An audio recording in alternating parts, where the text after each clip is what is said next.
Let's do it live. Hey, got a notification that says pulverizer. I was hoping the notification would say, you're banned. You're banned. American legend. Who the hell is this? I wish I could rescind my vote and not vote, period. Why do you say? Why? We've been a week and a half in. You already say, I wish I could rescind my vote. Why?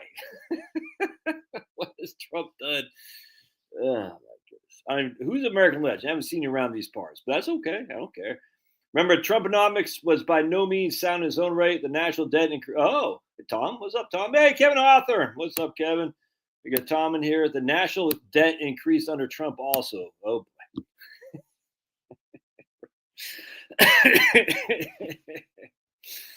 oh, I bet American legend is a big Reaganite. Reagan, man, he was a way to go. Reagan, dude, America, Reagan. Well, Lee, don't freaking count your blessings there yet, there, dog. Just because the WEP is on the past the House, we still gotta get Chucky Schumer to put it to a vote in the Senate. Bruce, que paso? So don't be freaking spending all your money yet. That's for sure. But by the way, I was getting ready to say something snarky, and I forgot what I was going to say. What the hell was I getting ready to say? I forgot, man. Georgia's playing Tennessee later today at 7:30. Let's go, Georgia. Come on, I probably won't watch that game. Oh, Carl. Oh, boy. Dems love them some working men. Exactly. Don't they ever? They love them some working people. Yeah. Musk, doggy, commission tariffs and swamp drain. This is awesome. Did you hear? I was reading today that the just gotta show you this. This is freaking awesome. This is awesome. Hold on a second. All right, let's read this. I thought this was funny as hell.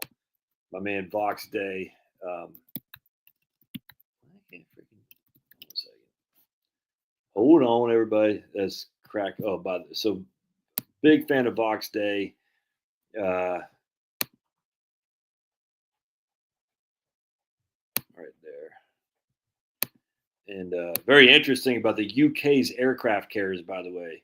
Both of the Britain's aircraft carriers, which are said to serve as the backbone of the Royal Navy, would have major battlefield vulnerabilities in a potential conflict with a near peer adversary. All right, so the UK has 2 aircraft carriers. My man says, it's interesting that Russia still hasn't demonstrated its objections to British support and funding for Ukraine by sinking one of their white elephants. You know what I'm saying?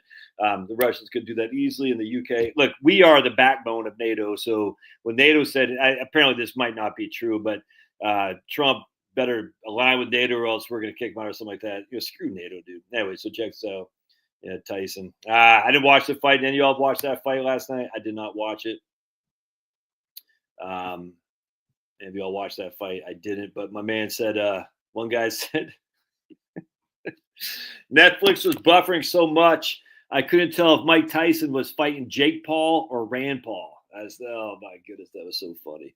I got to read this to you here. So we're going to go down here to Tyson. Form right there. Gaslighting. No childhood V is tested. It's 100% right. No childhood V is tested. We know that for a fact. And RFK is going to get in there and get it done 100%. There's RFK Jr. crushing. Let's see here. RFK Jr. to health. Yep, 100%.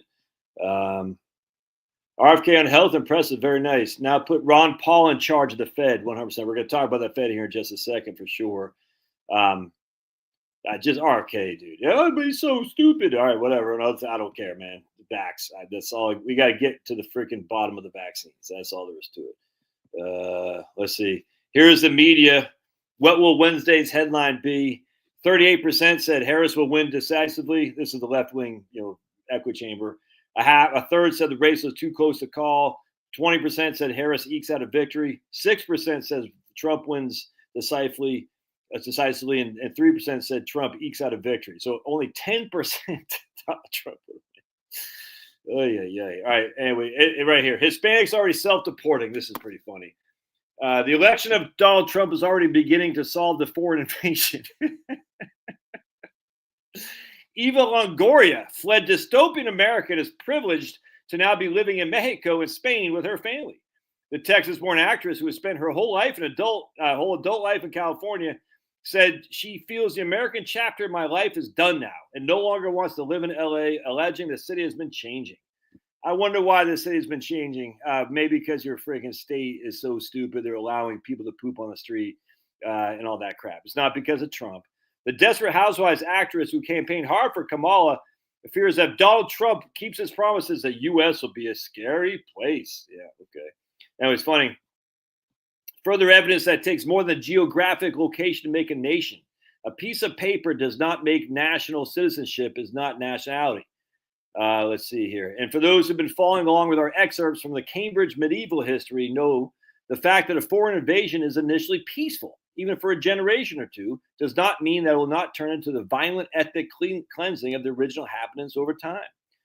And he quotes right here, with these disturbances in Spain is generally connected a great rising of the Celts in Britain and Gaul, which is directly against the advancing Teutonic tribes as well as against the Roman rule, in which the Gaulish district of Anarcha was specially concerned. Thus, as prepared in these provinces, the separation from the Roman government, which had lasted for centuries, and at the same time, Teutonic rule superseded that of Romans in Spain. 100%, man. In fact, we're seeing that left and right. I don't know if you follow those stupid Maoists in New Zealand or whatever. Just these. I don't know if you follow this or not. You probably don't. But there's these idiots who are like, oh, New Zealand is so white supremacist, colonialism, and the New Zealand government has bent over backwards to appease the Maoists. I don't know that much about it. I just know it's stupid. And so now there's not enough. And of course, the Maoists murdered, slaughtered, enslaved, killed all the people that were in New Zealand before them. But for some reason, because only white colonists are like guilty of colonization, we all say, oh, we're sorry, and do our land acknowledgements, all that. It's just so stupid, dude. There's nothing worse than a white liberal. Like, oh, man, because the white liberals think if we just mollify these people, they'll leave us alone. It never works like that. You always have to say, no, you shall not pass. You have to do that, or else you're going to be freaking thrown away. And we're seeing what's going on in the UK right now. 100%. There's a freaking newsletter, a journalist who is investigated for retweeting a tweet about making fun of somebody. It's like crazy.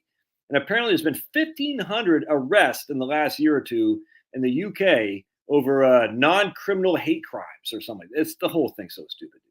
So what happens is you let a foreign occupier into your country. Ultimately, they're going to turn on you. That's all there is to it. And you got to stop it. And you stop it by saying, get the hell out of here. We love freaking people want to come here and crush, but we don't want just anyone coming here. That's for sure.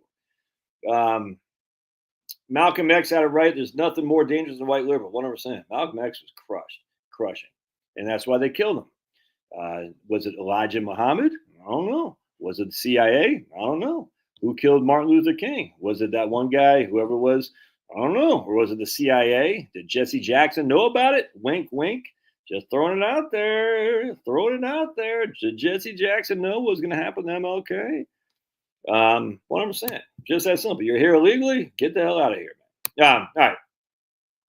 So let's see what else we got here. Carl actually asked a serious question for once. We've been waiting for Carl to actually ask a serious question probably for 5 years. So this is a legend right here. The legend, or not legend, this is historic because Carl's never asked a serious question. So now here he is. So everybody take note and say, holy crap, the apocalypse is here. Are you saying using the same VTI, BND cash for your 401k Roth accounts when you're not going to touch them until much later? I'm conflicted with Craig Israel since 25. I actually don't use BND. I use EDV, Carl. EDV is the Vanguard long-term government zero coupon bond fund, which is even more aggressive than BND. All right, so that's what I use. So I use VTI unequivocally. I have a couple individual stocks, but I use VTI and then EDV. And you shouldn't do that because if I own it, you should stay far, far away. But if I am, I don't recommend portfolios, but VTI, BND, tough to go wrong. With a little bit of cash, tough to go wrong. In fact, I'm just going to share with you something real quick. I want to show you guys this. This is crazy, man. I'm on the Trump train, and everybody hates me because I'm on the Trump train. All right, so I just want to show you something going back to Carl's thing right here. This is what we're using. I just want to show you right here. We got $1 million in a portfolio starting 1926. We're doing every single year from 1926. We're using 30-year rolling. I hate to use 30-year rolling things, but I just want to show you how well this works. All right, so we got 3 years. So $240,000 in T-bills, $760,000 in the S&P 500 we're starting with. We're starting with an 80% withdrawal rate, and we're taking 8% of the previous year's portfolio out each and every year. So if the portfolio went down, we take out less than 80,000 because we take out 8% of the previous year's portfolio. The portfolio went up, we take out more than 80,000 because we take out 8% of the previous year's portfolio. All right, so we're starting with 240 in cash, 760 in the S&P 500. This is all hindsight, I grant you. Don't freaking hang your hat on this, but I find it interesting. Inherently, you can't run out of money if you're taking a percentage of the previous years. It's impossible to run out of money. So don't be all like, oh, I never ran out of money, but it still never ran out of money. But you can see we had right here at the end of in 1955, our $80,000 adjusted every year with 8% of the previous value grew to $132,000 is what we were spending at the end of 30 years. We had withdrawn $2.1 million, and we still had a portfolio balance of $1.52 million. All right, so at the end, can you all see that? Let me just double check you can see that. Yeah. So at the end of what? Why are you always growling McGee here? At the end of 30 years, if we started in 1926, our last year expenses was $132, significantly higher than our starting, which is $80,000. All right, we took out 1.5. We left 1.5 million, and we had 2.1 million we withdrew. Now, if we did the 4% rule, all right, this is what we would have had. We would have drawn 1.27 million out as opposed to 2.1 million out. So basically 900,000 less. Our expenses using 4% adjusted each and every year for inflation. Our expenses at the end of 30 years was only $61,000. We were taking out less than half of what we were taking out using my 8% rule. And we left 8 times as much, 7 times as much, I guess. We left. So if you want to have a big legacy, you do the 4% rule adjusted with inflation for sure. They left $9 million. You took out $900,000 less, and you're only spending $61,000 in year 30 compared to $132 in year 30. And that it just goes on like that each and every year. It's incredible. So that's, if you ask me, it's tough to beat that. So the whole thing about the 4% rule is like, dude, the 4% rule, what it does is secure assets for your heirs. And if that's what you want to do, then just buy a life insurance policy, man. Especially if you're married, a second die life insurance policy. Anyway, I'm going to do videos on that tomorrow because I really want to revisit the second die life insurance policies for married people. And if you're not married, you still buy just a life insurance policy, but it has to be, it can't be a term policy. It's got to be a whole life policy. Or actually, what you'd want is a universal life policy with a very limited cash value. That's what you want. Best way to do it. Germany is like Illinois. Poland is like Indiana. I don't get that. I don't get it, man. I have no clue. Richard Hawkinson, he says, I mean, I know what I would do, but I can't tell you that because people say that's a recommendation. So if you want to help old Richard here, Richard's 50. Best Vanguard fund for a Roth I won't touch for 20 years. You got about 200,000 bones. I'll let you guys tell him. I mean, I can't say what I would do because people say you're making a recommendation. I can't do that, but I'll let you guys tell old Richard there. Social Security needs a $200 a month raise as promised. Who promised that? Trump derangement syndrome is on overdrive, way stronger than 2016. Yeah, I don't know if it's. You think? I don't think so, man. I think because he won the popular vote, people have come to the conclusion that they're the minority. It's fantastic. There you go. Look at my man Travy. Just put your money Viola. Yeah, I can't. That's man. Travy, ow, dude. Yep, Travy gets it. Richard and this guy get it. Travis gets it. Yeah, no arguments with me there, brothers. What do you think of BBTLX? Yeah, it's a Vanguard long-term bond fund. I'm cool with it, 100%. What? That's why I'm there's nothing wrong with saying you've recalculated. That's why I'm a former Republican. I don't even know what that means. Come on, man. Paul, let's try to make sense. Even your namesake is very sensible in the Bible, all right? I mean, at least try to be like your namesake. Now, I have challenges with Paul, but he writes very fluently and brilliantly. There's just no other way around it. So try to use some of Paul's writing in the Bible to make sense so we can understand what you're talking about, because no one knows what that means. Social Security should have been pulled under, dude. Yeah, I mean, we hear all these woulda, shoulda, coulda, and my man Andy Biggs, who we've interviewed a number of times here, was in charge of that, and there's no political will to do that. And I'm glad, because all these people say, well, they would have had something like my man Travy here. The market would have done so much better with Social Security. We don't know that. We just don't. We have no clue at all. So anyway, all right, yeah, we're gonna talk about this right here. Right here. Hey, Bruce Snyder's here. The Kansas State coach. Remember old Bruce Snyder from Kansas State? Here's my man. We're gonna talk about right there. We're gonna talk about that. Run on the sun, brother. Yeah, dude, I'm telling you, I'm still giddy, man. Let's say prayers, shall we? Let's say prayers for our incoming administration. Heavenly Father, please just look after Donald Trump and his administration. Please guide them. We ask that you just guide them to follow your word wherever you take them, to make this country secure, to get us to be more faithful to you. We pray for Joe Biden and a safe transition to his. He served his country the best way he thought he could. We pray for Nancy Pelosi, Kamala Harris, all those in the competing political realm. We pray for them to serve their country the best way they could. And we pray for citizens to come together, at least unite under the idea that America is still America. It's still the best place. It's still the hill, the city on the hill, the glorious place where everyone wants to live. We just pray for the safety and the continued prosperity of America, knowing that only through loving you and following your instructions can we keep this. We pray in Jesus' name, amen. Yeah, dude, totally, man. Dude, every time a Trump nominates, I don't know who this chick is. He nominated for the whatever it is, the new Jen Psaki, whatever that's called. I don't know who that chick is, but she seems pretty pretty legit. Somebody had posted a thing on Twitter. Our Pete versus their Pete, and our Pete Hegseth, he's just freaking tough. He's a good-looking guy. He's got "We the People" tattoo there, and apparently some white supremacist tattoo. And it just looks freaking fantastic. And then you got their Pete, what's his name, Buttigieg, or whatever the hell his name is, and just as fruity as a day is long. Is fantastic.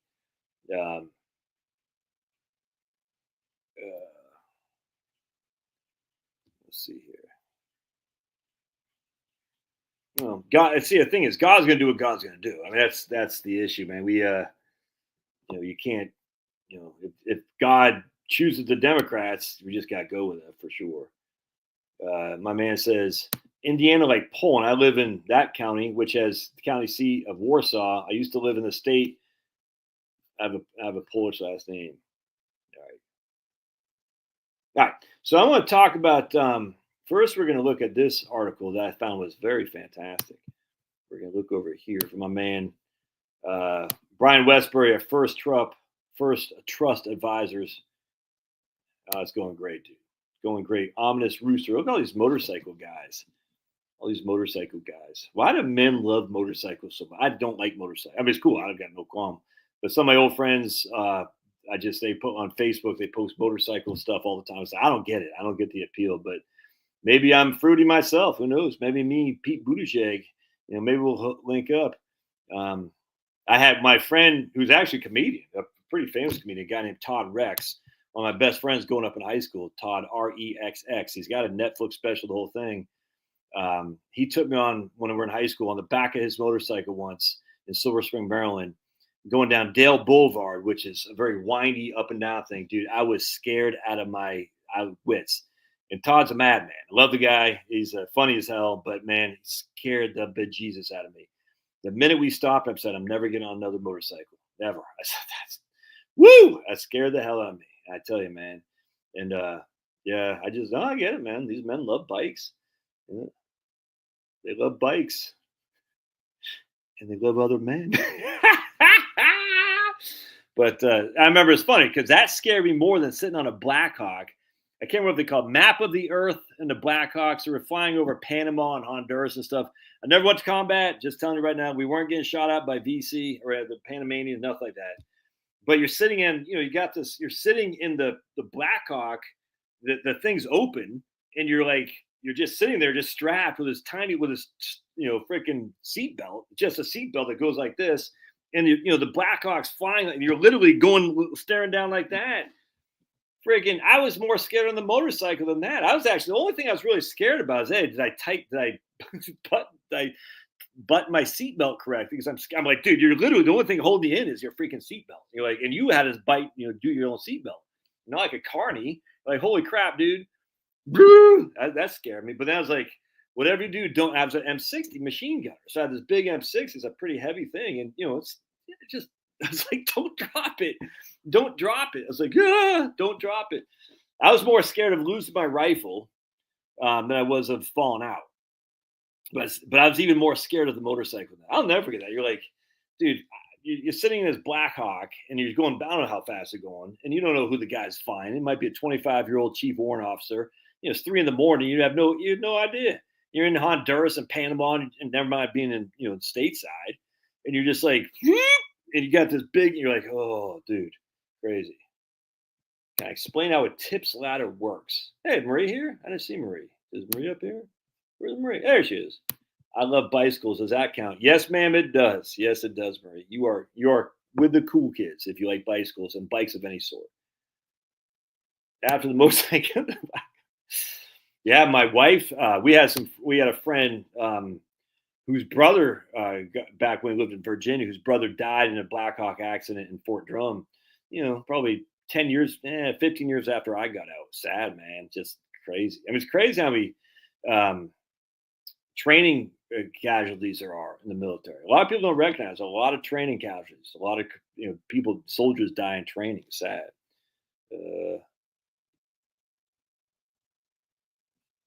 Let's see here. Yeah, but the thing is once you go down the road of DEI, I can't respect you. You know what I'm saying? Just the idea that you thought DEI was legit, and now you're like, oh, sorry, we didn't know. No, screw that, dude. You guys suck donkey balls, and you should be freaking not allowed to come back to polite society. They suck. All these companies, at least if you're gonna go DEI, stay with it, man. I mean, I hate this political. I hate it. Just be who you are and let the chips fall where they may. That's why people get all mad, like, oh, I didn't know it's the political channel. I'm like, dude, first of all, it's financial planning. How can you not talk politics and financial planning? Secondly, why would you ever think it's not political? When have I ever said I'm not political?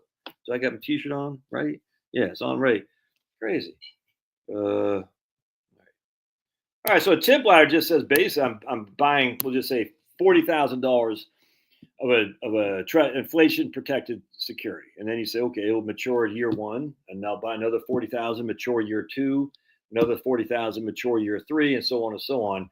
And so for a fact you're keeping up with inflation as those tips mature. So if you have a 3% inflation rate, the next tip will mature at 40,000 times 3%. Was that 41,200 or something like that?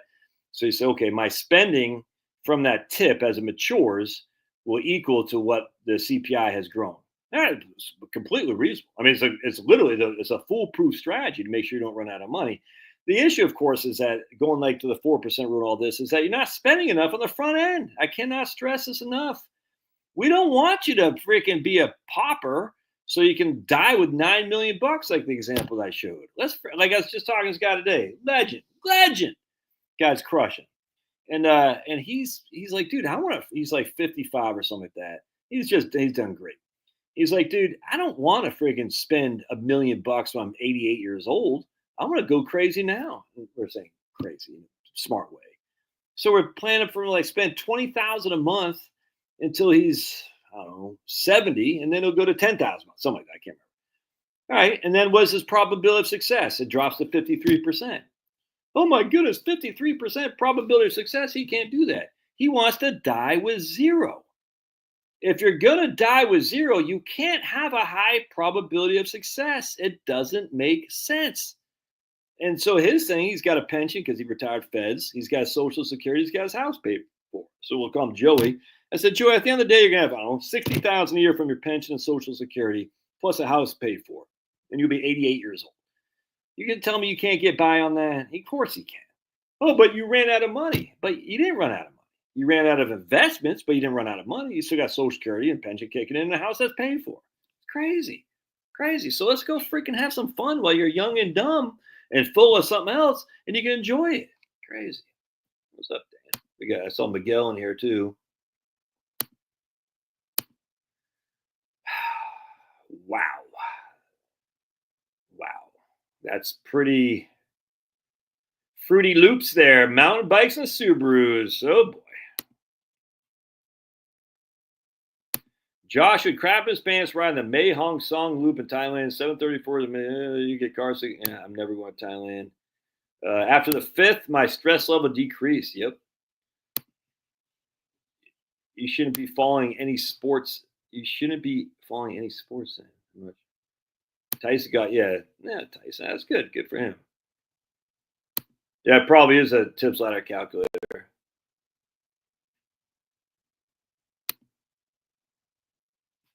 There's Diane Bertani. My dog is talking like a dog. Him talking dog. MicroStrategy with the Bitcoin stuff. Yeah, I'm not a fan. Not a fan. But you can be. I just think it's funny. People think lots of Subarus in Washington and New Hampshire and Connecticut, where all the fruity toots live. Actually, look, man, people love Subarus. That's fine. That's fine. I just think that at the end of the day, people see the growth of Bitcoin and what is it, not 90,000 now? I mean, so think about this. So it went from, I don't know. I mean, I'm used to listen to Jack Spurko talk about Bitcoin back in like 2014 from the Survivor podcast. And he's been talking about it forever. So he's probably multi-millionaire with all this Bitcoin. I have no clue, but I've been listening to him for a long, long time. Yeah, I don't listen to him much anymore because he pissed me off about his inflation. Like, but I was like, dude, inflation isn't caused by government spending, and we're going to prove that here in just a second. We're going to look at something here. I mean, it can be, but the terms of what we are doing relative to inflation is not the cause. And he ripped into me like, whoa, they would take financial advice from you. I was like, oh, dude. And I probably do the same to other people that don't care. And he has some interesting tidbits and stuff, but he's been talking about Bitcoin for a long, long time. And he's probably made a freaking mint. I mean, think about it. If you put 10,000 in Bitcoin in 2014, I have no clue what it's worth. It'd be like buying Apple in 1997 or Amazon in 1999 or Apple in 1980, I guess. But either way, but still, at the end of the day, that the insanity of the growth on that is insane. But unfortunately, all these people are going to look at, because there's investors can be kind of stupid. They say, oh, Bitcoin did that. It could do that again. And just kind of like the same thing with the bonds, how high they went up in terms of the interest rates and how much they got crushed. For that to happen again, interest rates would have to go from like 5, I can't remember what it is, it's like 5 to 20% or something like that. I can't remember, in 1 year. It's just not going to happen. It's not going to happen. And the same thing with Bitcoin. So if Bitcoin's at 90, I mean, to go to 180 is a doubling of it. And that's a lot, don't get me wrong, but that's not the same as going from, I don't know, 5 to freaking 90,000. It's just not. It's no different than if you look at a graph of the S&P 500 or the Dow from 1926 to today. People are like, oh my goodness, look at that. You gotta log it first of all, and then secondly, you gotta say, okay, but so all the gains have kind of happened. Now that doesn't mean I can't have more gains, but the exponential gains it's had. I mean, literally, Bitcoin would have to go to, I don't even know, 10 million or something like that to get the same kind of gains it had over the last 15 years. I think it's silly. I just think it's silly. The Bitcoin will never be a currency, and the whole thing's dumb. And so the only thing is that Bitcoin is a store of value. In what regard? It's literally the greatest fool theory. There's nothing better of the equivalent of a greater fool theory than Bitcoin. Yeah, you can say the Dutch tulips and all that because there's no inherent value there. At least Bitcoin theoretically is inherent value, but the inherent value is only what someone else would pay for. That's it. There's no earnings. There's no dividends. There's only what someone else will pay. That's a greater fool theory. It doesn't mean it's bad. It just means if someone else decides I don't want to pay 90,000 for it, and the market says we're not going to pay $90,000 for it, it drops. At least with stocks, you have earnings and you have dividends. That's the nice thing about dividend stocks, is you have dividends. Now, stocks are still subject to the greater fool theory, but you can actually increase your shares by what? By reinvesting your dividends. And on top of that, because your company is actually producing something of value, I went to Costco yesterday, spent $200 like I always do. I'm walking out, just Costco here, just take my money. Whatever you want, here's my money. You know what I'm saying? Bitcoin doesn't do that. And people can buy it, I get it, but the idea is a store value is just dumb. The idea is that going to be a currency is just dumb. It's a pure speculative bet.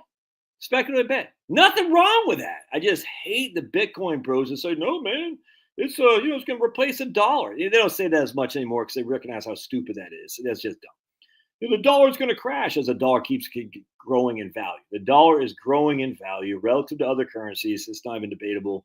And the whole thing is just stupid. So it's not going to replace a dollar. And by the way, do you think literally do people actually think the federal government would allow a competing transaction currency to replace what the federal government controls? No, come on. Stupid. And then it's a store value. What do you say? A store value. Like, yeah, dude, preppers love Bitcoin.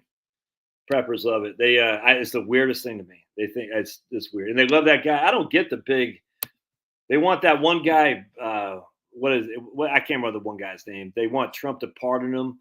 And like, look, he has to appeal to the Gen Z boomers or Gen Z bros. I get it. Anyway, there's a guy who's in jail for something. And, if you actually read a little bit, you're like, I don't think I like that guy. I'm not sure he should be in jail necessarily, but it's like, I don't think this guy's a hero. These guys are claiming. I can't remember the guy's name. But you know what I'm talking about. Yeah, exactly. Right here. 100%. Too many people in Bitcoin for quick returns. And so the reason why too many people are now getting it is because it's an ETF now. And so inherently it allows people to get in. And we know what happens when people get in too fast. We just know what's going to happen. So at the end of the day, there's going to be a massive run up in Bitcoin because they open an ETF for it. And at some point, people are going to take their gains. When that happens, the greater fool theory runs. It lives.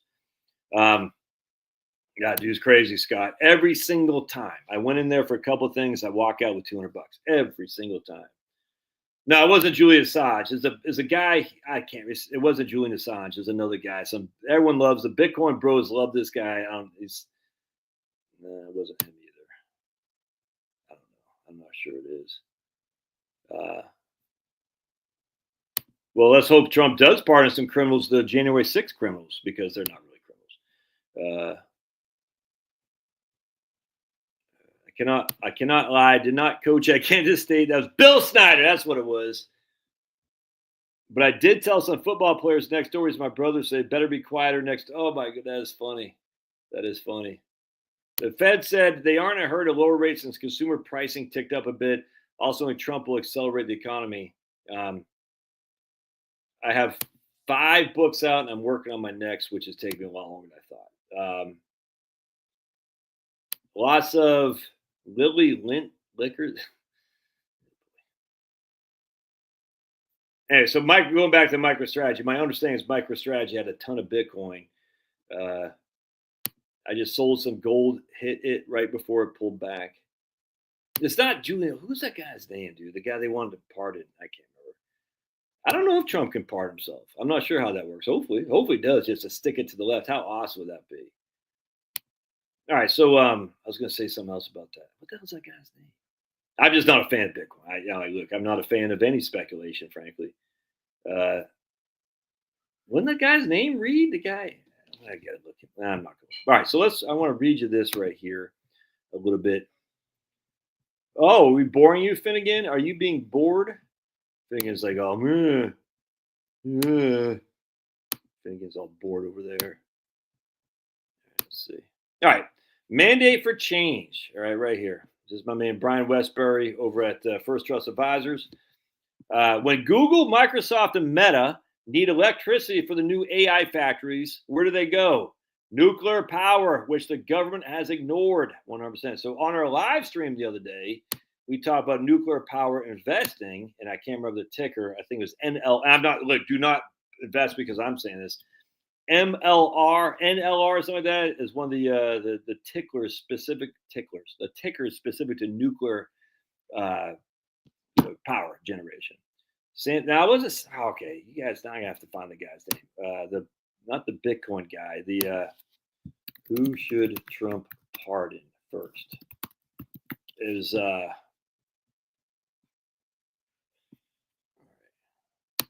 let's see. We're gonna look up this real quick. Ross Ulbricht, that's his name. Ross Ulbricht, whoever the hell that guy is. He was sentenced in 2016 to life in prison for creating and operating the dark web marketplace Silk Road. Anyway, I can't remember the whole story behind him, but the guy was kind of creepy to me. I can't remember what his I can't remember off the top of my head, but there's something going on. I didn't like that. Yeah, First Trust, Brian Westbury, Perma Bull. I can't remember what the guy was up. There's something I was like, I'm not a big fan of that. Some of his website or something like that. It's like, I don't like it. But anyway, let's keep going. But Trump won. Hey man, when I win presidency, I'll pardon who I want to win. All these people say Trump should do this, Trump should do that. I said, did you win the presidency? I'm just curious. Did you win the presidency? If not, then yeah, exactly. Silk Road was used exactly. So when you win the presidency, you can pardon who you want or run or nominate who you want. But until you win, I'll leave it up to Trump, who's won not once, not twice, but thrice. We know he's won thrice. Yeah, lots of bad stuff, 100%. Trump, can he? Can Trump run his VP? I don't know. Can he do that? Interesting. All right, so let's keep going here. So we know nuclear is going to be huge in the future. It's inevitable. It's inevitable, dude. There's no way around it. All right. So then we see right here, the Trump team needs to take a page from the Javier Milei playbook, go fast and go big. But it needs to be done with the understanding that some things will pay off quickly and some things will take time, what I'm saying. So Brian says, we've never met a tax cut we don't like. The Trump tax cuts in 2017 should be extended permanently, and cutting taxes on tips, Social Security, and overtime all sound like great ideas to us. Remember, there's all these idiot economists out there. Tax cuts on Social Security. It's going to hurt Social Security. Tax cuts on tips.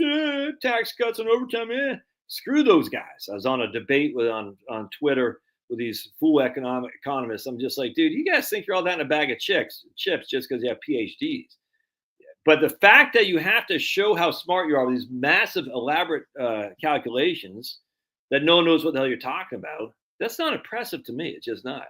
Yeah, pardon all 100%, Vaughn. I mean, that's 100%. All Jan 6, 100%.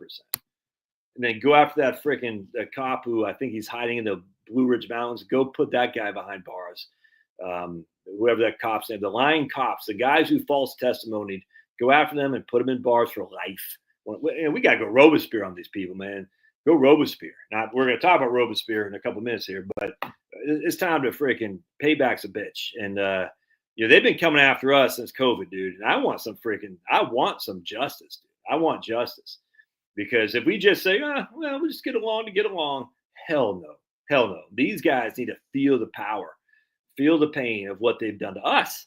Again, we got a guy in our town here that my kids know, a young guy, nice young guy. His parents are great. And he was in prison for January 6th. January 6th. Good guy. He's a January 6th free. I'm not sure if I don't know the circumstance where he's at anymore. But they can all freaking pipe down and kiss my ass, pound sand, if you ask me. I want justice. All those clowns who freaking set that crap up in January 6th, those guys, you know what I'm talking about. They need to freaking go, and they need to go like freaking Count of Monte Cristo. Send them to, remember, you ever seen, the book is hard to read. The movie's fantastic. The one with Jim Caviezel. Dude, have y'all ever watched that movie, Count of Monte Cristo? Oh, my God. The book isn't very easy to read. It's kind of like trying to read Lord of the Rings. The movie in that case, The Lord of the Rings and Count of Monte Cristo are 10 times better. The book for Lord of the Rings is tough. The only thing that pissed me off about Lord of the Rings, the movie, at the very end of the book, what's his name? Saruman comes back. He's like this commie dictator in the Shire. And they don't have that in the movie. I was so pissed off. I was so excited to see Saruman coming back in the Shire and freaking being a commie dictator, but they did not have that in the freaking movie. Oh, it really pissed me off. Anyway, we're talking about here. All right, so anyway, keep going. Close every DEI office in the military, in particular the military, 100%. Close them all off. And I like what he says. There's no profit and loss statement for government, but getting rid of DEI will immediately improve these agencies. Yep. And the military might finally reach its recruitment goals. This is huge. I love this. Put universities and colleges on the hook for 50% of every student loan. If a student can't or won't repay after getting a degree from an institution of higher learning, the university needs to be responsible for at least half of it. 100,000,000%. Just watch how quickly schools start pushing students towards degrees that are actually valuable in the real world. Student loans pay activist professors to train more activists. That's student loans guaranteed by us. What a massive waste of resources it is to train people to play politics. In fact, I would even argue not only that, what we want to do is not just if they graduate. We say if a kid's going to your school and you give him a loan and he's failing to be able to pay that money back, the school who advanced that loan is on the hook for half. You don't need to make it 100% because there's going to be some risk. You're going to have some, single moms are going to go to school and they're going to drop out. And we'd hate for the schools to pull the funding for that 100%. But we're going to say you're going to be on the hook for half. If you have all these people who can't graduate, we don't want them just graduating into crappy jobs. We want them to, if they don't graduate, the school is on the hook for 50%. I think it's freaking huge, man. Huge. If he gets that done, I'd be freaking. All right, so I don't know what's going on with Diane here, but she keeps talking about dogs. I love dogs, Diane, but we get it. Your dog is going crazy. Some universities have billions in their budgets. Exactly. Well, you already got your MA in lesbian dance theory, Carl. That's we already know you did from Vassar. Carl went to Vassar. All right, let's keep going. So this, hold on a second, because Carl said, I'm going to Vassar. All right. Build a wall, close the border, deport criminals, but also create a system for making legal immigration easier. I would say no. Let's not make legal immigration easier. We have enough immigration right now. Let's just say we're going to take a break from immigration, 100%. We're going to take a timeout, just a timeout. Make certain that new immigrants get a job and are not allowed to sign up for welfare or any government handouts for 5 years. I completely agree with that. In America's great immigration of the late 1800s and early 1900s, we put our arms around people and said, welcome to America, good luck. We did not say, welcome to America, here's a check. 100%. Could not agree with that more. Right here. Right, this is huge. Asset managers, Vanguard, BlackRock, Fidelity, should not be able to vote shares in the companies their clients actually own. Huge. Every single time they have these proxy votes, you and I don't matter, but if you combine all the votes the asset managers have, they're voting proxies for us. These guys control the world, the Vanguards, BlackRocks, and whatnot, and State Street. Centralized power in the hands of asset managers should not be able to be used to bully other companies into behaving in a way only a few people think is appropriate. Give voting power back to the actual owners of the shares, decentralize, and put the days of ESG behind us. 100%. The U.S. should make every attempt to take spending back to 2007 levels. Check this out, if we want a balanced budget, if the U.S. froze spending for 7 years, not even declined it, just froze it, the budget would be balanced. In other words, the U.S. could put in place a process, but we actually could see surpluses in 2031, which will be necessary because it's just about the time Social Security starts running red ink. We're not saying cut, we're saying no increase in spending. I do 100% agree. The Federal Reserve has a classic bureaucratic mission creep problem. For example, the Federal Reserve Board of Chicago has a community development department that highlights child care and lead water pipes on its website. The Fed needs to stop the activism. Moreover, the Federal Reserve, because it's moved to abundant reserves, is losing about $100 billion a year. The Federal Reserve is losing $100 billion a year. So how does it pay its employees? Well, it's borrowing money from the Treasury. And to do this, it uses an absurd accounting gimmick called deferred asset. Basically a promise that they're going to make profits in the future. The Congress never approved this. It's crazy. There's a potential court case here using the Loper decision, which is the repeal of the Chevron, as its basis. The Treasury should not be paying for Fed losses. In the UK, the same issues occurred with the Bank of England, but the UK counts this loss and the resulting spending as part of its deficit. That is the right way to do it, but accounting gimmicks in the US hides this from the public and from Congress, 100%. If the Federal Reserve can't pay its employees, then the Federal Reserve needs to freaking go. Tariffs. Again, all these economists, tariffs are inflationary. Tariffs. China is fair game. It doesn't respect intellectual property rights, human rights, or fair trade. China in the developed world category now is in the developed world category now. No need to support it with beneficial trade agreements. But we need to be careful on broad-based tariffs. Yes, we can produce many things in the U.S., but not overnight. I agree with that. And we can never produce French Bordeaux, so why make people who like it pay more? Well, again, is that true? The division of labor makes everyone more productive, and sometimes that crosses borders. I generally agree with that. But at the end of the day, again, these are economists saying that in of itself, terrorists are not the evil things they are. Hey, Harry, what's up, man? What's up? DJT trying to utilize research and points to all counter circumvent. Yep, all I'm saying.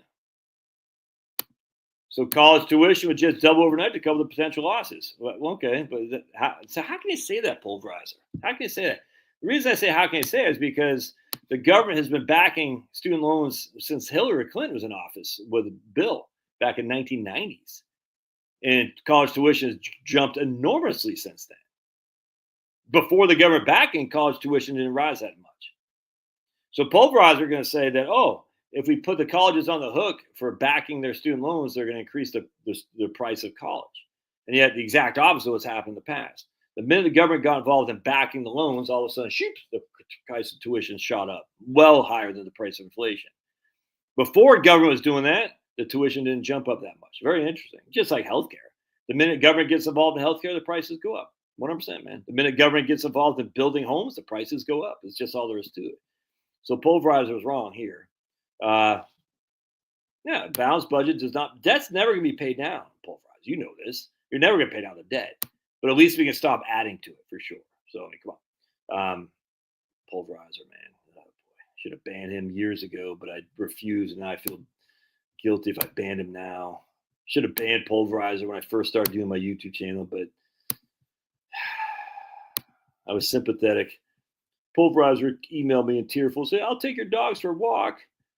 Yeah, 100%, man. It's always the same. Anytime government gets involved, the prices go up. It's just inevitable. And that's the same thing happened with college.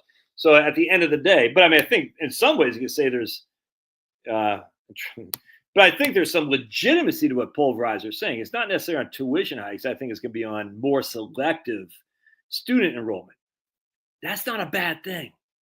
We don't need everybody going to college. We don't. In fact, my son just got in Auburn last night, so he's pretty stoked. He got in Auburn. And Auburn's a pretty good school. It's relatively cheap, not as cheap as going to UGA. I'm not sure he'll get into UGA, but we'll see. But we don't need everybody going to college, man. That's just a fact. We especially don't need a bunch of young men going to college. And it looks like young men are getting that loud and clear because they're saying, screw you, college, which I freaking think is great. All right, let's read this next one here. So this is what Breitbart suggests on how right here, how the Trumpster can minimize inflation right here. All right, Trump's critics often argue that his immigration policies would be inflationary. The idea here is that expanding the labor supply holds back wages, which then depresses consumer spending, which leads to lower inflation. So let me just explain that. You have more people working, right? Then the employees have less bargaining for higher wages, right? So if you have 5 people competing for 10 jobs, guess what? The employee has no bargaining rights. If you have 5 people competing for 2 jobs, or whatever, 5 people competing for 10 jobs, the employee has bargaining rights. If you have 5 people competing for 2 jobs, the employee has none. So what he's saying is what the economists would say is we have a whole bunch of people competing for work that keeps wages low because the employees have no negotiating rights. And I thought the Democrats were the pro-union guys. And so that's what the idea is. All right, let's keep going. Just keep that in mind. All right. Then we go up here. Of course, international wage suppression by expanding the labor supply is a pretty miserable way to fight inflation. Exactly. Oh, yeah, just add more and more labor so people don't get wage hikes. Yeah, that's fantastic. That's great for your citizenry. That's freaking scumbags, dude. But it's also not effective. In the first place, there's almost no empirical evidence to back up the claim that restrictions on immigration increase the rate of inflation. Even the idea that wage rates are a major driver of inflation is controversial. Unless the wage gains are driven by fiscal expansion, government spending, accommodative monetary supply policy, lowering the interest rates, the effect of wages on inflation is likely to be small. Mostly the wage gains redistribute wealth and demand through the economy, but do not necessarily push up prices on a sustained basis. I cannot agree with that, and we see it 100%. The idea that immigration restrictions increases inflation, you have to argue what happened. Did it happen in the 1920s? Recent history certainly does not support that, or did it? Just did it? I mean, come on, because we had restricting immigration from 1920s to 1960s until Ted Kennedy got his way. Was there mass inflation? No. Recent history certainly does not support that idea of high levels of migration hold back inflation. During the first Trump administration, immigration ran about 1 million arrivals per year. There is no noticeable increase in inflation. During Biden's presidency, immigration soared above 2 million. Reaching at least 2.6 instead of holding back inflation. This was accompanied by the worst inflation in 40 years. So we had massive immigration on top of massive inflation. The idea that immigration holds back inflation is simply disproven by the facts. Look at the 1920s to the 1960s. Hardly any inflation to speak of. None other than after the World War II for a couple of years. That's dude. And economists buy this stuff like it's freaking God's word. Let's see right here. Newly arrived immigrants have a low propensity to work and work fewer hours than native and older immigrants, and their productivity is much lower. But they still require housing, food, clothing, transportation, and other forms of comforts of American life. The supply of many of these things, housing in particular, but food and transportation, cannot be easily increased to keep pace with the increased demand, and thus we have high inflation. Oh, right here's my favorite one. And then, of course, there are tariffs. Despite the misleading claims of economists, tariffs are not inflationary. They are not inflationary. At their worst, they might lead to a one-time increase in the prices of some items, like what Brian Westford is talking about, whatever that French wine is. But those increases are likely to be offset by falling prices for other items as consumer demand shifts to accommodate the next situation. And since tariffs are likely to result in a strengthening of the U.S. dollar, the import purchasing power of U.S. consumers could actually strengthen. In other words, tariffs might lead to lower prices. Oh, we have evidence of that. We have evidence of tariffs leading to lower prices. How do we know this? Why, we could look at our book right here, The Depression of the 1890s. I've talked about this a couple of times. I don't get a whole lot of views when I talk about this stuff because people aren't all that keen on economics. The Depression of the 1890s, the McKinley Tariff Act, 1890. What happened after that? Mass inflation? No, the exact opposite. Then we also have what? Smoot-Hawley Tariff Act of 1930. What happened after that in the 1930s? Mass inflation? No, the exact opposite. Can we say the McKinley Act led to deflation and depression? Can we say the Smoot-Hawley Act led to deflation and depression? No, but you certainly can't say it led to inflation because it did not. There's no inflation after these major tariffs are passed. None.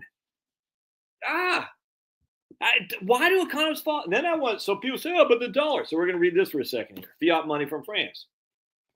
Well, the dollar, Josh, they're printing money like it's going out of business. That's going to lead to inflation. All right, so we got fiat money in France. Let's read you a chapter here. Or not a chapter, but a couple things here from 49. All right, let's read right here. I want to share this with you. Right here. The paper money of France seemed to possess a magic power to transmute prosperity into adversity and plenty into famine. All right, so basically the paper money, because they're printing money like it's going out of style, it made France, what was previously prosperous and previously had abundance, into famine and adversity. The year 1794 was exceptionally fruitful, and yet with the autumn came scarcity of provisions, and with the winter came distress. The reason is perfectly simple. The sequences in that whole history are absolutely logical. First, the legislature had inflated the currency and raised prices enormously. Right? We're going to talk about that because you're going to say, oh, Josh, that proves you wrong. I can tell you. The currency had been inflated and prices thus raised enormously. Next, it had been forced to establish an arbitrary maximum price for produce.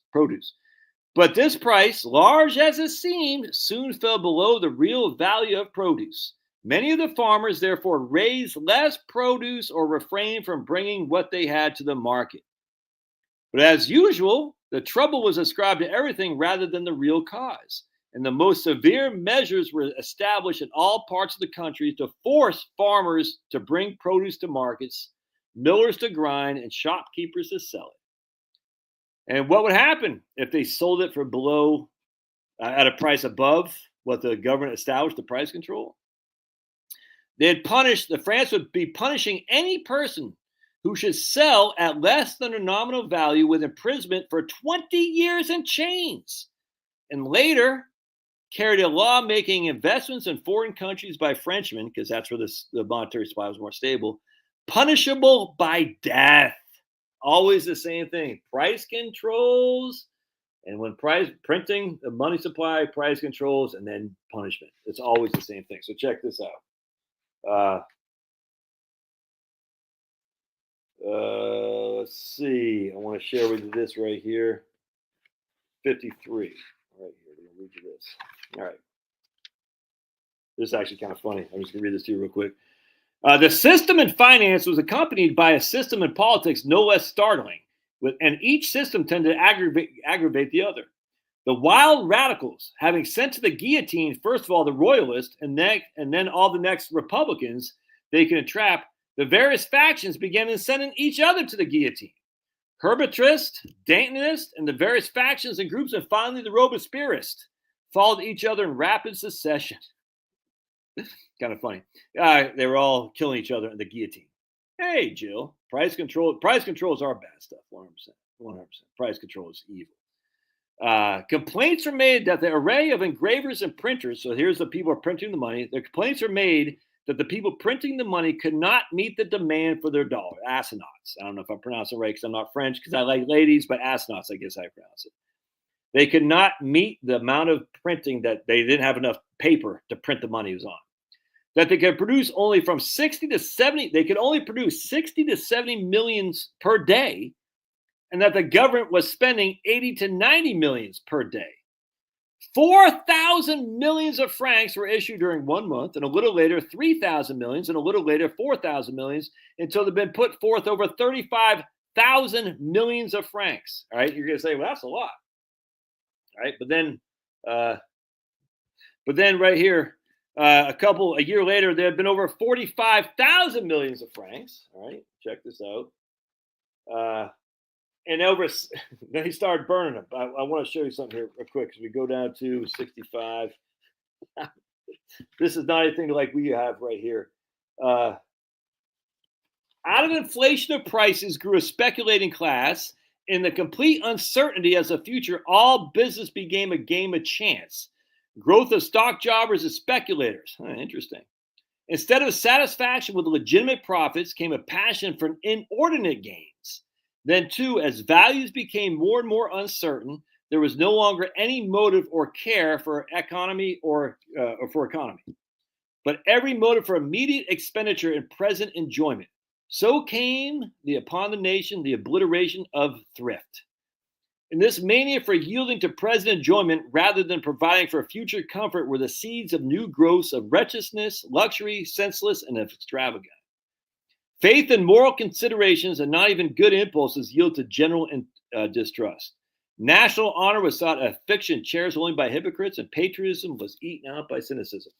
But I want to share with you that how much they were actually printing. Did I have this written down someplace? They were printing more money than I'm not going to find the graph. There's a graph in here. If I can find it. It's crazy what they're doing in France, how much they're printing. Yeah, they want to execute shopkeepers. Isn't that crazy? Like, if the shopkeepers sold for more than was the price controls, they want them to be sent to the guillotine. It's such a good book. I'm not going to be able to find it, but they were printing. There's a graph there, how much they're printing. Damn, I can't find it. I could have sworn there was. Anyway, they were printing it went from, shoot. The amount of money they were printing was freaking off the charts, man. It was insane. I can't find that graph. There's a graph there. I could have sworn there was. Hold on, I'm going to find it. Because it's crazy how much they're printing.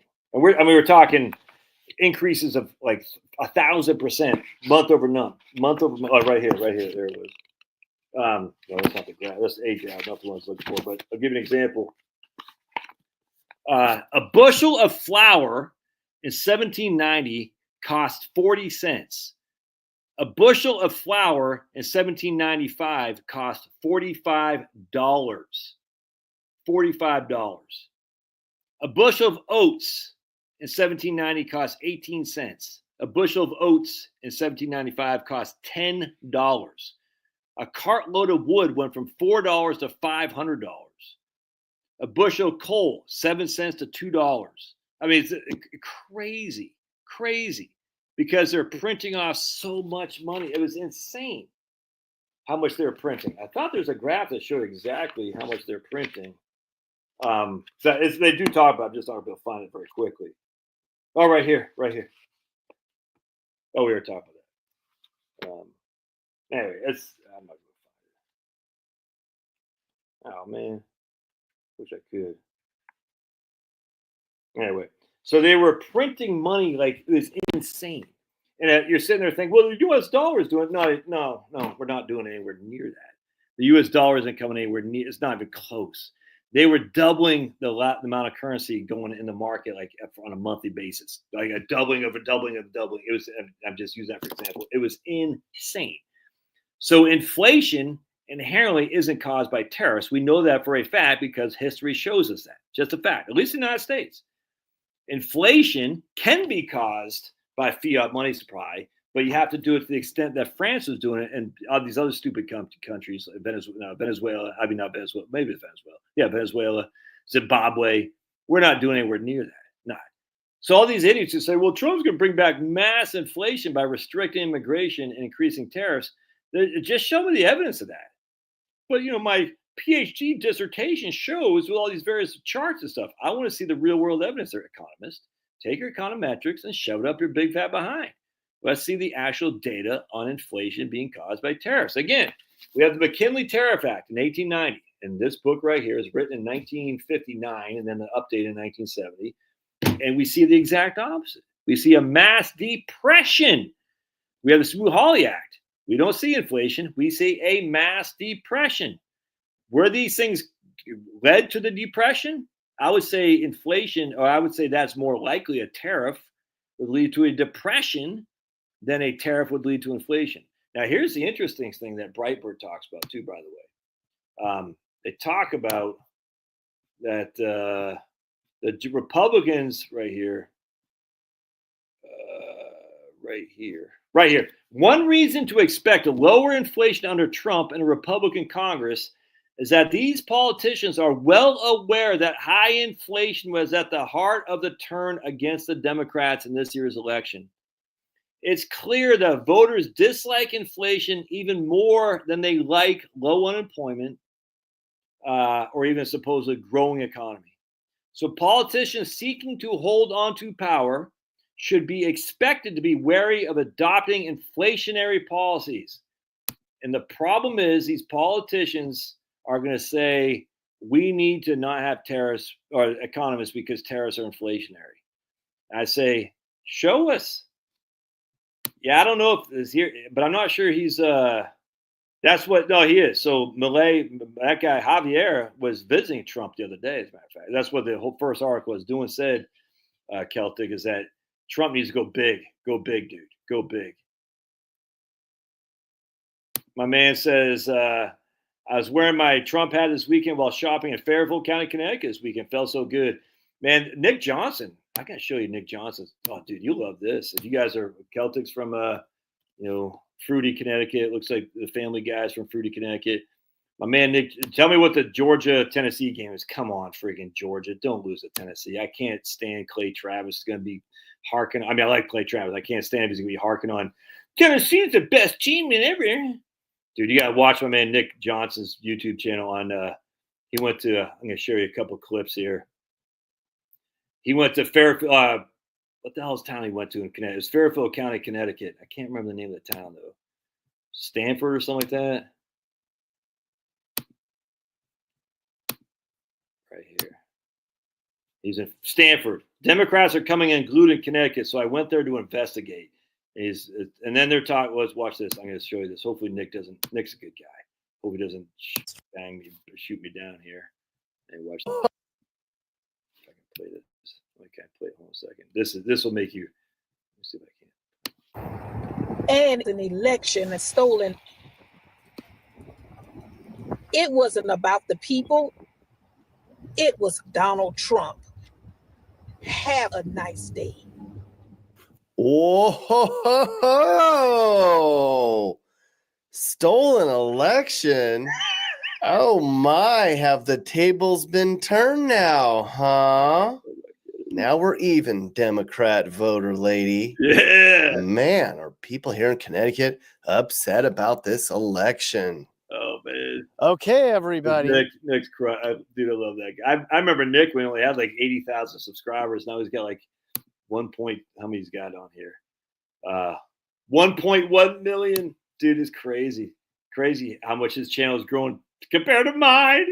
But I love Nick. Actually, every time I comment, I always say, where's Mappy? Because Nick's got a guy named Mappy who uses this as a humor thing. It's pretty funny.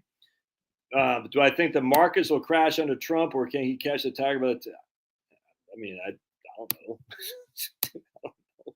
Why would I think the market is going to crash under Trump?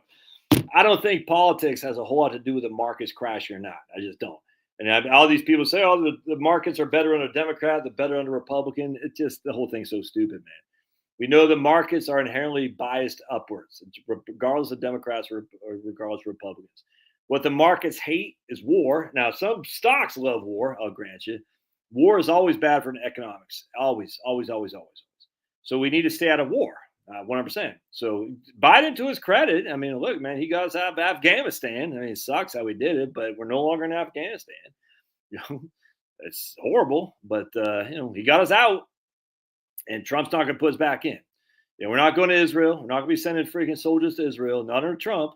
And I hope not. I hope we're not going to fight Israel's battle for them. Screw that. I don't want to fight Iran. Screw that, man. Let Israel fight his own freaking wars. We're not going to Ukraine. That's a fact. So as we sit here today, the idea of us going to war with any country is very, very low. China, I think in the history of China, there's only 2 times that China actually advanced a foreign war. I think both times are in Vietnam, if memory serves. So at the end of the day, we know that we're not attacking China. I hope not. I mean, not under Trump. And China's not going to attack us. China will do what they do with their spies, as other countries do with their spies. Other countries that, for some reason, we give a lot of money to. It's kind of crazy. Kind of crazy how these other countries that were supposed to be our friends have all these spies in America. And all these lobbying groups. Kind of weird. But China's the bad guy. China. China actually, the only two times China actually went to war in terms of invading countries was Vietnam. And that doesn't mean they didn't have, what's it called? Wars like we had in Russia had in Vietnam. We had with Nicaragua and whatnot. You know what I'm talking about. Like with Ukraine. Right now we're sponsoring Ukraine. You know what I'm talking about. But do they actually send an invading force into Korea? I don't believe so. So I'm not worried about China. I mean, again, they have all kinds of evil going on in our colleges and our, I get it. Freaking, what's that guy's name? Adam Schmidt or no. Who's a clown who had the Chinese honeypot? Proxy wars, exact right. Yep. Proxy wars. And we got tons of Chinese honeypots without question. Chinese ladies are pretty good looking. So you got to be careful. Russia was involved in Afghanistan. Yep. Russia invaded Afghanistan. And just like us, they took it on the chin, 100%. And we should never invade it. Now we know. I mean, look, Swalwell, that's what it was. Eric Swalwell, yeah, with his Chinese honeypot. Look, man, at the end of the day, these left-wing people, they hate America so much that they'll go with China. I mean, I guarantee you they do. They hate America. They have this inbred hate of this country. I don't understand why. It's weird to me. I never had an inbred hate of America, even when Sniffy Joe was in office. Never did. Still love America. I hate the government. I love the people. And even right now, I still hate the government. Even when Trump's in there, I don't trust that government as far as I could kick them. Trump, with 3.5 million federal employees, you think Trump's in charge of it, every one of them? Just cut the noise from my iPhone and stay in at a little overtime. I'll get it. Proxy war, yeah. And so anyway, so I don't think there's going to be. I mean, there could be a massive crash. I mean, who knows? We had one before September 11th happened. The .com bubble. But at the end of the day, man, people. For me, I think the number one issue is we need more energy. You see that Chinese pilot next to the Russian. I take her home to meet my mom. I didn't see her, but yeah, dude. Look, man. Both my wife's parents spoke fluent Chinese. They were both professors of Chinese. I think the Chinese. I'm not an anti-China guy at all. I don't want them to win. I don't want them invading. I don't want us to be China, freaking Confucius and all that crap. But I think the focus should be less on China. I did not watch the Mike Tyson fight because I like women. I think the focus should be less on China and more on what Europe is doing, and certainly more on what is going on in the Middle East. In fact, I just say screw them all, man. Let's get all of our soldiers out of, maybe keep them in Japan, but get them out of Europe. Say screw you guys. You guys suck, and we shouldn't have men dying in Israel, men dying in Syria, men dying in freaking all these countries all over the place. Say, nah, screw you guys. I mean, we got to have, the Marines stationed over there for embassies. I got no qualm with that. But no, EVs. I mean, EVs are horrible for the grid, 100%. But it's not just that. It's the heat pumps. It's the Bitcoin mining. But none of that is even comparative to what the AI stuff is. It's crazy. And so if you want a growing economy, you have to have a growing infrastructure with a grid to support that growing economy. These are mutually exclusive. You cannot reduce your generation capacity and try to say we're going to have a growing economy. These things can't coexist. Trump knows that. And I think Biden in his heart, if he was, not Biden because he's not there, but the people in the energy department, they know that too. But for some reason, I don't get the big green. It's weird to me, man. Especially if you're a big green and you're anti-nuclear. If you worry about CO2, nuclear is your thing.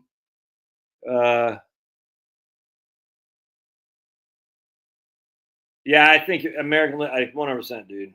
I completely agree. That's my big concern is the provocation towards Israel. I'm not going to lie to you. That's that's probably my number one concern is how much are we going to be indebted for some reason to Israel with Trump? Probably more than Sniffy Joe. And I don't like that at all. And I'm not a fan of Christian Zionists who say, oh my God, I'm not. I just find this whole thing to be silly. This whole Judeo, I'm going to show you guys something. Watch this. People get, oh man, you want to trigger some people. Watch this. I'm going to go to newspapers.com. All right. We're going to trigger some people here. There's, how dare you? and I'm going to show you. We're going to type in Judeo-Christian. Going back to, let's see here. Let's see what. Okay, there we go. I think I got up there. Papa Biden went to some leaders summit and was 5 minutes late for the photo op and had to stand back. Dude. Oh, Biden. Marie, did you see the the Biden, I don't know if you saw the meme I put on X, but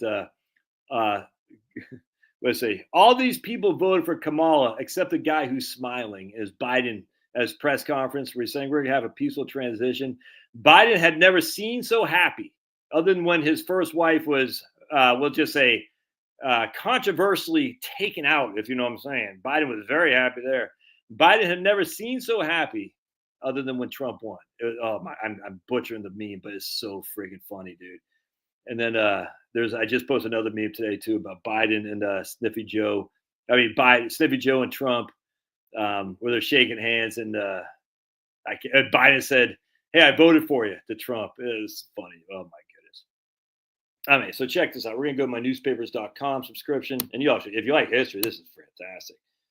And we're just gonna look here, and we're gonna take a gander. We can say right here who I've been looking. Oh yeah, Dr. Charles Bell Taylor, by the way. All you pasteurization. We need pasteurism. He's a freaking scientific genius. Pasteurization. Yeah, I invite you to read some Pasteur stuff outside of the mainstream narrative of Louis Pasteur and how much of a scumbag that guy was. All right, so let's check this off. We're going to go to Judeo-Christian. We're going to type this in. We're going to say, how much time do we talk about Judeo-Christian, the term Judeo-Christian? And we're just going to go back to dates, and we're going to show, oh, wow, that's kind of weird. That's kind of weird. We have one instance of Judeo-Christian in 1873 and 1900. 2, 1, 1. Oh, wait a second. Well, wait a second. Why in 1947 it starts jumping up? What caused that to start jumping up? That's kind of weird. In 1947, it really started jumping up. Why? Why all of a sudden the Judeo-Christian terminology come to be right around 1950 or so? Anyone want to take a guess? I'll let you figure that one out. Anyway, so let's just see what the old Judeo, there's one in 1873. Right, what's this from here? Let's take a look, shall we? It is from the Examiner right here. And we're going to see right here. Right here. And this is from, I'm not going to be able to read the whole thing. This is the only one in 1873 that said Judeo-Christian. A century and a half later, we find them joint heroes of romance recording the defeat of Simon Magus, and then and since the type of all false apostles, but originally it is impossible to doubt a Judeo-Christian character of St. Paul himself. The church and Peter were great gainers by the accommodation wrought out by the author of the Acts of the Apostles. The only sufferer was St. Paul himself. Now, the interesting thing is, the Examiner, if memory serves, and I'm not going to know if I can remember this or not, is, I'm not going to be able to do that. Hold on a second. Let's go back. The only time we had Judeo-Christian reference, right here, is in the Jewish newspapers. Isn't that very interesting? So here's one Jewish newspaper right here. It's this guy right here. The adulterous Arabs received from them biblical and rabbinical traditions and remodeled their genealogical legends according to the text of Genesis. Hereunto was added at a later period the preaching of Judeo-Christian sects, which were strengthened by a newly arising orthodoxy. Muhammad, at the schools of the Jews, the Judeo-Christians, becomes the founder of the Islam, whose dogmas are Jewish dogmas, narrowed in intelligence, and whose methodology is essentially rabbinical and Judeo-Christian. Interesting. So basically what that is saying, of course, is that they're saying, the Islam are trying to focus on the Judeo-Christian of the Jewish, remember, Judah, right? Judah, the North Tribe of Israel. Interesting. The Balfour Plan, 100%. Oh, 100%. WW connection, World War II connections, political pressures and favors, maybe. Anyway, the point being is there's no Judeo-Christian terminology at all until the founding of Israel. That's just a fact. And yet somehow we support Israel as if it's freaking Like it's crazy. I don't understand. And we see the horrors that Israel is bringing on Palestine.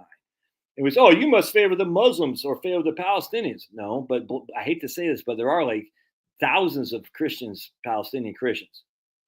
And we have Christians I follow who are right wingers say, nuke Palestine. And we go, okay, so you're cool with nuking Christians because they happen to live in the Palestinian area. Kind of crazy to me. And we see what the devastation being wrought onto Palestine by our friends, the Israelis. It's freaking evil. It's bad. That doesn't mean I like the Palestinian Arabs. Certainly don't like freaking Hamas or Hezbollah. But that's why we should be neutral in all this stuff. We should be neutral with Russia and Ukraine. That's the whole point. And everyone's like, oh, it's no different than the people say, I don't want to support Ukraine. Oh, you're Putin stooge. Same people say, oh, you must like Hamas. I say, wow, it's crazy to me, man. I don't support any of that crap. None. And you're like, oh, you must be a Putin stooge. You're like, what? That is nuts. Oh, you must be a Hamas sympathizer. I've been called that. I was called anti-Semitic by a guy. I'm not sure if he's on here anymore. I said, do you even know what a Semite is, for heaven's sake? Give me a flipping break.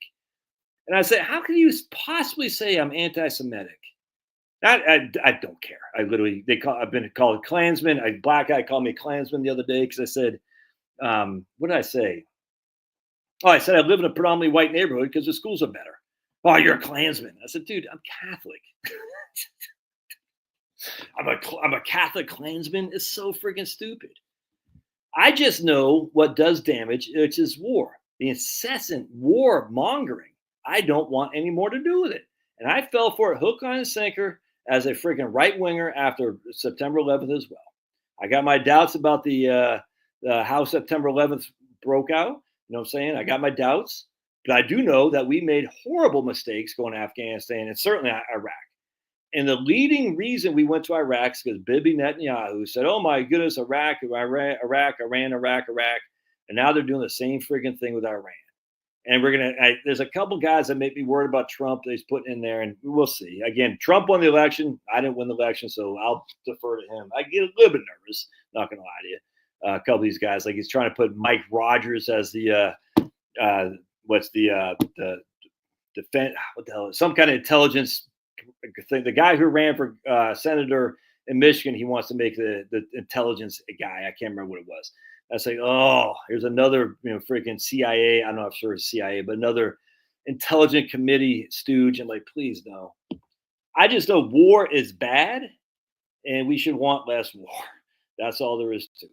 And if we get more war, that's bad news economically. And then, of course, as a Christian, oh, you're a Christian, but you have questions about the Trinity. Yeah, because I believe Jesus Christ is absolutely risen from the dead to save the entire world of its sins. If that doesn't make me a Christian, I don't know what else it does. But without question, Jesus Christ should be prayed to, should be worshipped unequivocally. Does that mean Jesus Christ is actually equivalent to God? I don't know. But Jesus Christ unequivocally should be worshipped. To the extent that he should be worshipped more than God, I don't think so. But at the end of the day, I still believe in Christ. You're not a Christian. No. You're a Hamas sympathizer. No. Oh, you're a Putin stooge. No. I just know that Christians should not be pushing for war. Christians should not be saying we should nuke innocent people because they happen to be on a different side of some fake border that's created by Europeans. We shouldn't be doing that. We certainly shouldn't nuke our own. They're Palestinian Christians. And the whole thing is mind-boggling to me. And that's my biggest concern with the Trumpster, man, the allegiance to Israel. And I don't like it. And I hope it, because Ukraine, we've won this now. Ukraine they're just done. And when I mean done, we're just not, they have never had the right wing. Very few right wingers took that. But for some reason, the Christian Zionists are loud and proud, and they're not going to go down without a fight. And unfortunately, I think there are many that are part of the Trump administration, Sebastian Gorka, for instance. And I don't hate these guys. I love them on 99% of stuff. It's just this one thing. I think they're incredibly misguided. It's not good. Yeah, well, that's what they do. They use the term anti-Semitic to be specifically mean to be anti-Jew, 100%. And that's the problem, because that a Semite is not a Jew specifically. It's just not. It's stupid. but it's now the vernacular. So anti-Semite means anti-Jew. And it's bad, man. Now, look, I don't like these idiots on college campuses going after Jews either. I freaking throw those people in the slammer, man. I got no qualm with that at all. I don't like innocent Jews being attacked. It's insanity. What I'm saying. I don't like these Israeli professors being told they can't come to class or else they're going to have what's the University of Rochester or something like that. They all these posters up of freaking of Jewish professors and Israeli professors said wanted. They had a wanted sign. It's horrible. Find those scumbags and throw them in the slammer for 30 years. I got no qualm with that. None whatsoever. Just because a guy is Jewish doesn't make him good or bad. Just guys Christians doesn't make him good or bad. Just because a guy's atheist doesn't make him good or bad. Or Muslim doesn't make him good or bad. There are idiots on all sides of it. My goodness, man. The Christians have done a lot of damage themselves in terms of how much we've freaking murdered and maimed people, for sure. But I don't sit there like, oh my goodness, I'm so guilty. No, I don't have that Catholic guilt. No, I don't have white guilt either. None. I say, yeah, white guys have crushed by and large. We've also been stupid. Shocking. Like, again, going back to what we talked about at the beginning of this, the whole Marrowists thing, whatever the Marrow people, whatever the hell it is in New Zealand, those idiots like, oh, the white people, we did something in the New Zealand parliament being stupid. Of course, the liberal whites like, oh, is this cute diversity? I'm like, do you not know what those group of people did before the whites came? Crazy. Anyway, create new energy. So, by the way, I got to show you guys something. We don't need to create new energy sources on Mars. So you guys got to watch this freaking live stream. I'm telling you, man, if you're not on Rumble, you still need to be. Elon Musk took Trump to task a little bit for his Secretary of the Treasury. He goes, wouldn't we want this one guy who took Rumble public to be the Secretary of Treasury, opposed to this other guy that Trump seems to support to be the Secretary of Treasury? I'm not sure the whole, again, I default to Trump. Man. Trump knows what he's doing. But I thought it was pretty interesting. So the guy who took Rumble public is one of the two guys in place to be potentially Trump's Secretary of Treasury. And apparently the guy on the outside looking in is the guy who took Rumble public, which allowed us to have free speech. Anyway, so we'll see. But let me show you. You guys, you want to talk? Let's see here. You got to watch my man's channel here. And this guy, he interviewed this nuclear physicist. I'm going to see if I can't interview this guy, by the way, because this guy crushes right here. Kevin Hickerson. All right. 1 second. We're going to show you Kevin Hickerson. Copy. It is great. He talks about nuclear. He's starting a nuclear small modular reactors. It's such a great live stream about energy. I cannot stress this enough. The Ultimate Science Podcast, Einstein, Quantum Mechanics, and Building Mini Nuke Plants with Kevin Hickerson. And Kevin Hickerson is on X. We're going to bring him up here. I'm going to show you. It's freaking fantastic. So let's just, can I get there?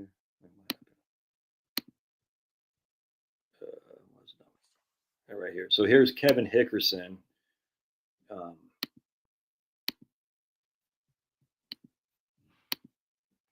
Right here. So this right there. Literally a nuclear physicist, and just freaking love him, man. Incredibly fun to listen to, fun podcast to watch.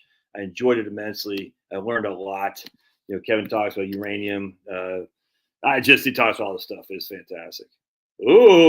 Oh man, look at this on X. Oh, look at my man Razor Fist right here. Talk about Pat Buchanan, the death of the West. How dying populations and immigrant invasions imperil our country and civil liberties. Whoa, Pat Buchanan, dude, freaking legend. Love Pat Buchanan. But he said some bad things about Israel. Yeah. Remember, that's why they went after Buchanan. That's why, by the way, just real quick, in 1992, during the Republican convention, I think it was in Houston, Buchanan took on Bush and won the New Hampshire primary. And we were like, holy crap, Buchanan won. Then he fizzled out. That the one I said, Jeremy, mini reactors you could fit in a suitcase, a briefcase. Crazy. Enriched uranium, that's what it was. Enriched uranium. And all these people are, well, what about the residue of this? And Kevin's like, dude, you're worried about that? You're worried about that while you're applying freaking this insane amount of processed foods into your body. You know what I'm saying? You're worried about nuclear, the nuclear residue, whatever. This dude is so not worth to worry about. Enriched uranium, yeah, don't go snorting up your nose, but you're worried about that? He's like, no, that's insane. You've been sold a bill of goods. Bill of goods. Not Jeremy. Jeremy crushes. Right? Are you in Philippines right now, Jeremy? Where are you? Oh, dude, it'd be great if they all left. Good. Hopefully all the celebs actually leave the U.S. Apparently, what's her name did. I enjoyed Pat Buchanan on Crossfire. Yeah, I remember Crossfire. What's the other guy's name? Michael Kinsley? Was that? Anyway, so check this out. So that's Buchanan. I want to show you guys something here. We're going to look up Kevin Nickerson. If I can, how do you search? Oh, it's KP Nickerson right here. Yeah. All right. So we're going to show you guys should follow this guy. I love it. DB Douglas in the house. This guy right here, Dr. Kevin Peter Hickerson, nuclear physicist, inventor, comedian, and father of 3. He's great. So you see he's giving a presentation right here. Nuclear physicist, a visionary founder of the Earth Engineering Company. The Earth Engineering Company is pioneering a groundbreaking approach to sustainability by transferring biowaste into carbon neutral fuel through advanced nuclear technology. To tackle carbon emissions, optimize land use, and revolutionize nuclear power by integrating it with carbohydrate processing to produce hydrocarbons. Hydrocarbons are what runs your planes and your cruise ships and all that.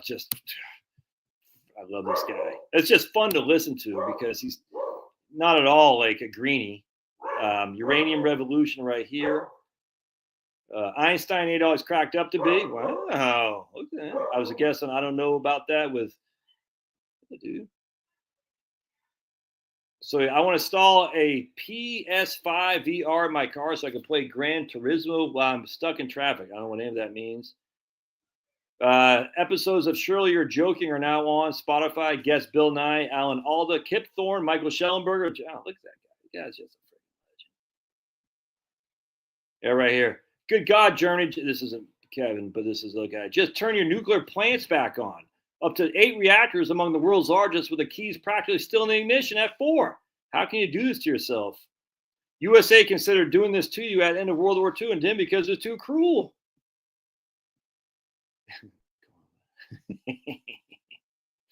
That's funny. What the hell's a kilometer? I was on a great podcast talking about my life's work, testing, measuring, and trying to understand the fundamental laws of nature through some. Anyway, it's just great. I'm a big fan. So if you're on X or you're on Spotify, follow that guy. Pablo just ran away. Actually, that was Finnegan. That Pablo. Yeah, Pablo does not have that bark. That was knucklehead right there. Isn't that right, baby cakes? There's Finny. Yeah, Finny. Huh? Okay. Yeah, okay. All right. Jeremy says he was in Philippines from September 24th to 21st of October. Back now, working cybersecurity is not easy work. 100%, dude. Yeah. Anyway, all right, my friends, that's all I got. So, my encourage you is to say, tell these freaking inflation warmongers, Trump's going to bring inflation because of tariffs. Just say, McKinley Tariff Act of 1890. Jeremy, you're freaking about this close to getting banned. Jeremy, you're this close to getting banned. This is absolutely, come here, Pablo. We're going to rub it into Jeremy's face. This is absolutely unacceptable for a homeboy from Maine. Jeremy, you just really ticking me off. Look, Pablo, get that Jeremy. Get him, Pablo. Get that Jeremy. We don't play nicely with Jeremy. Dogs don't do it for me. Here he is. Pablo's got a nuclear reactor in his butt. That's how bad it stinks. Exactly. Everyone throw eggs at Jeremy. If you ever see Jeremy going by, just throw eggs at him. I think Tucker was on Crossfire, but I think by then it lost his mojo. because you never say anything about dogs, pulverizer. It's a GoFundMe for his team. Make dogs great again. Exactly. Marie, if you're on your bicycle and going near Jeremy, just freaking kick dirt on him. Unless an animal's in a cage, turtle, I don't want any of the animals in my house. You ever look in a mirror there, guy? I think you're the biggest animal in your house there is. Like 100% science. Live longer when you have dogs. Dude, they just make you happy, Jeremy. I mean, look at this guy. It just makes you happy. Make dogs great. I mean, my goodness. Cat guy. I bet Jeremy wears pink at night. He goes to the cybersecurity office, all his his army uniform, all looking like a tough guy. Then he transitions out to wear like a pink dress and like pink high heels and say, "Oh, hi everybody, it's me, Jeremy."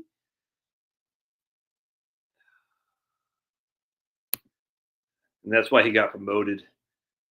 What if Jeremy was in the freaking Biden administration running nuclear technology? I bet Jeremy was in the Biden administration. They'd be like, "Oh man, Jeremy, we don't really care if you have a brain. We just need someone to represent the 57 flavors." They said, "We need someone from Maine to represent the 57 flavors." They asked Governor freaking Janet Shills up there, "Do you know anybody?" And they're like, "Jeremy." No, I'm not going to be that. I'm not going to be that. Jeremy's a spy, 100%. Absolutely, Marie. I'm not going to say that because that's just freaking sickening. Because who's that guy who was on Joe Rogan who did that? Owen Benjamin talks about this guy. He went there and he is freaking, or maybe it was Thailand for the lady boys. And he came back and he's all like bragging about it. I said, "Dude, you should be in prison, man. You should be in prison." It's all like making fun of getting jiggy with these. Oh, it's just disgusting. It's freaking disgusting. I'm like, see, I don't like Joe Rogan. I'm glad he had Trump on there and I'm glad it helped Trump win, but I think the guy's a clown. Well, I got a Georgia license. I'm still a Mainer. Jeremy. Now he's really starting. Now it's over to Jeremy. You're abandoning your homeland and you're saying you don't like dogs. What next? You don't want a college football playoff, Jeremy? Jeremy's like, "I don't want a college football playoff. I want to go back the way it was." Just, what's he looking at? I wonder what he's thinking about right now. Pablo, what are you thinking about? You're winking. I wonder if Pablo's a spy. I bet Pablo's reporting back to Kamala Harris everything I say about her. Isn't that right, Pablo? All right, I'm going to get out of here. God bless. I'm going to go watch a little bit of the Georgia-Tennessee game. I got a feeling Georgia's going to get spanked. I hope not. Yeah, we'll see. I don't know about deflationary, but we'll see if they're going to be overly inflationary. But just like we talked about, we got he's thinking about food or a big dump. But he's got to get inflation under control or else he's not going to get it. I mean, this thing, you get inflation under control, things work out. If you don't get inflation under control, this can be a tough road to hoe. All right, I'm out. God bless. We'll see you guys. Thanks again.